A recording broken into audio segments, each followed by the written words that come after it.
जय जगन्नाथ सांग मैंने शुभ सकाल समस्त को आपण को नववर्षर हार्दिक अभिनंदन। सकाल सकाल उठिकी मुझे भगवान को प्रार्थना करी पाठ पढ़ाई पागल भाया बस कारण मो देह टे भल ना से मुझे चुपचाप ही बसती कि मोर 2-3 सांग आसी मो पछवाड़ फटो उठे मोप सरप्राइज आनी पणा न खाइले कौन है मु तो तरबुज खाई पार्छ ना सी मो तरबुज नहीं आसला आम चुपुड़ी पणा भाया कर खाऊ देखो केमी मजा कर खट्टा मिठा खावानी कि आम खट्टा खाई देखो केमी खट्टा कराई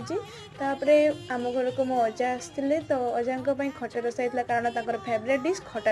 रसा पापड़ बड़ीचूरा शाग भजा चढ़चड़ी हुई तो एमती किसी होता कुनुर बार्डे था कुनुमुनुर बार्डे था देखो मामा मत जानिक देखते केक सिमी एमती किसी बर्थडे पर स्टोरी भी पकई जन्मदिन को हार्दिक अभिनंदन जनाऊँ जीवन सुखमय हो सुखमय से जीवन काटू पाठ पढ़ू आग को बढ़ू एमती ब्लॉग टी मुझे चलता है आपण मैंने देखुता सब्सक्राइब करूँ। Bye bye.